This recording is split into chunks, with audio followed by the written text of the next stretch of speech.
ശാരദ, വിമല, ഹരിയ ഇവിടെ വരൂ. ഇത് പ്രിയങ്ക. ഇവൾക്ക് വലിയ ചീത്തപ്പേരാണ്.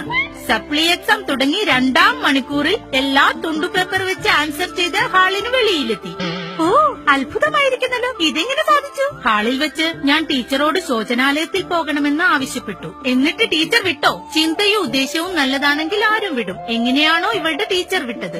എന്നിട്ട് പുറത്ത് ശോചനാലയത്തിൽ പോയി തുണ്ടെടുത്ത് തട്ടത്തിനടിയിൽ വെച്ചു. തിരിച്ചെത്തി പരീക്ഷ എഴുതി. ഓ, നിന്റെ ബുദ്ധി വിമാനമാണല്ലോ. വിമാനമല്ല, റോക്കറ്റ്. റോക്കറ്റ്. അതാ ഗോപൻ സാർ വരുന്നു. പ്രിയങ്ക, ഈയിടെയായി നിന്നെ സപ്ലി എക്സാമിനൊന്നും കാണാറേയില്ലല്ലോ. സാർ, ഞാൻ സപ്ലിയടിയൊക്കെ നിർത്തി സാർ. ഓഹോ, അങ്ങനെയോ?